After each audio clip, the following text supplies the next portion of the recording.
Canada के prime minister Justin Trudeau ने एक बार फिर भारत के खिलाफ जहर उगला। भारत सरकार पर कनाडा में टारगेटेड किलिंग्स कराने का इल्जाम लगाया। जस्टिन ट्रूडो ने कहा, कनाडा की एजेंसीज के पास इस बात के सबूत हैं कि भारत के एजेंट्स कनाडा में उन लोगों को निशाना बना रहे हैं जो भारत विरोधी बयान देते हैं। जस्टिन ट्रूडो ने कहा, कनाडा के पास इस तरह के कम से कम 12 केसेस हैं जिनमें भारत की लॉ एनफोर्समेंट एजेंसीज के इन्वॉल्वमेंट के सबूत मिले हैं। ट्रूडो ने कहा, उनकी सरकार किसी दूसरे देश को कनाडा में कनाडा के नागरिकों को निशाना बनाने की इजाजत नहीं दे सकती। लेकिन भारत सरकार ने जस्टिन ट्रूडो के इल्जामात को बेबुनियाद बताया। आज विदेश मंत्रालय ने कहा, इस तरह के बेतुके आरोपों के पीछे जस्टिन ट्रूडो का पॉलिटिकल एजेंडा है। वो वोट के लिए इस तरह के इल्जाम लगा रहे हैं। चूंकि कनाडा ने भारत के राजदूत समेत 6 डिप्लोमेट्स पर आतंकवादी हरदीप निर्जर की हत्या में शामिल होने का आरोप लगाया था। इसके बाद भारत सरकार ने कल ही अपने सभी डिप्लोमेट्स को कनाडा से वापस बुला लिया और कनाडा के 6 डिप्लोमेट्स को भारत छोड़ने का आदेश दिया। इससे जस्टिन ट्रूडो और खफा हो गए और उन्होंने एक बार फिर भारत सरकार पर हमला बोला। जस्टिन ट्रूडो ने कहा कि वो भारत की संप्रभुता और अखंडता का सम्मान करते हैं और उम्मीद करते हैं कि भारत भी ऐसा ही करेगा।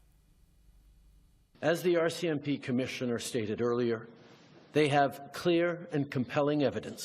रॉयल कैनेडियन माउंटेड पुलिस के कमिश्नर के पास इस बात के साफ और ठोस सबूत है कि भारत सरकार के एजेंट यहां पर ऐसी गतिविधियों में जुटे हुए थे और अभी भी जुटे हैं जो पब्लिक सेफ्टी के लिए बड़ा खतरा है।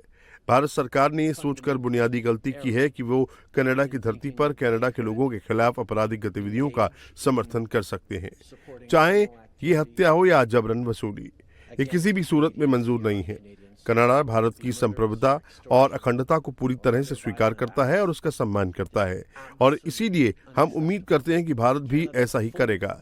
लेकिन इस मामले में भारत ने ऐसा नहीं किया। प्रधानमंत्री के रूप में मेरी ये जिम्मेदारी है कि मैं उन लोगों को भरोसा दिलाऊं जो महसूस कर रहे हैं कि उनकी सुरक्षा से समझौता किया गया है। इस पर एक्शन लेना मेरी जिम्मेदारी है।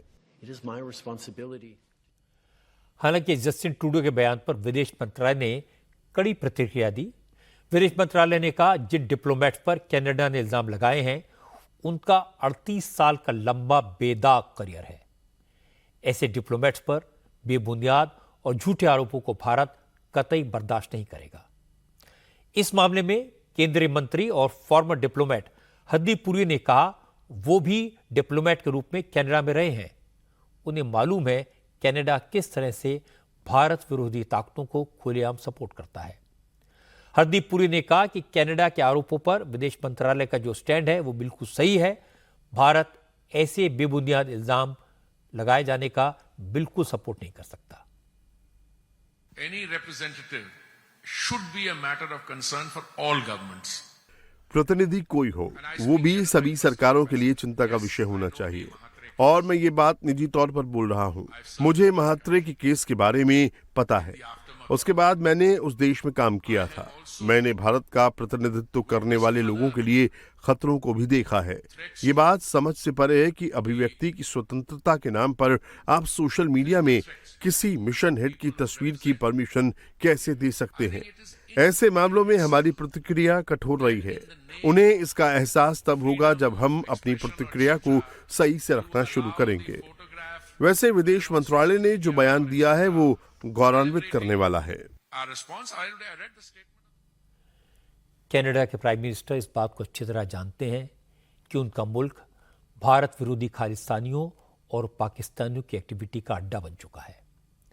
वहां बैठकर आतंकवादी भारत सरकार को चैलेंज करते हैं, भारत में दंगे फैलाने की साजिश रचते हैं और वहां पर ऐसे कई गैंग मौजूद हैं।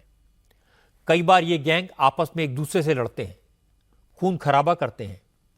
प्राइम मिनिस्टर ट्रूडो ने बड़ी चतुराई से इस आपसी मारकाट का सारा ब्लेम भारत पर डालने की कोशिश की है। वो ये भूल गए ये गैंग भारत में भी इसी तरह डोमिनेशन के लिए आपस में लड़ते हैं, एक दूसरे की हत्याएं करवाते हैं। इसलिए भारत की जनता इन बातों को अच्छी तरह समझती है। लेकिन कनाडा में करीब 7,70,000 सिख समाज के लोग रहते हैं जो अभी इस बात को पूरी तरह नहीं समझ पाए। ट्रूडो की प्रॉब्लम यह है कि उन्हें सिखों के वोट चाहिए। चुनाव आने वाला है। ओपिनियन पोल्स की रेटिंग में ट्रूडो अपने राइवल से काफी पीछे चल रहे हैं। उन्हें जिन सिखों के वोट चाहिए उनमें से बड़ी तादाद में ऐसे लोग हैं जो खालिस्तान को सपोर्ट करते हैं और ट्रूडो को इनसे चुनाव में वोटों का और डोनेशन का फायदा हो सकता है। इसलिए जो बात पिछले कई साल से हवा में चल रही है उसको उन्होंने इतना बड़ा इशू बनाया।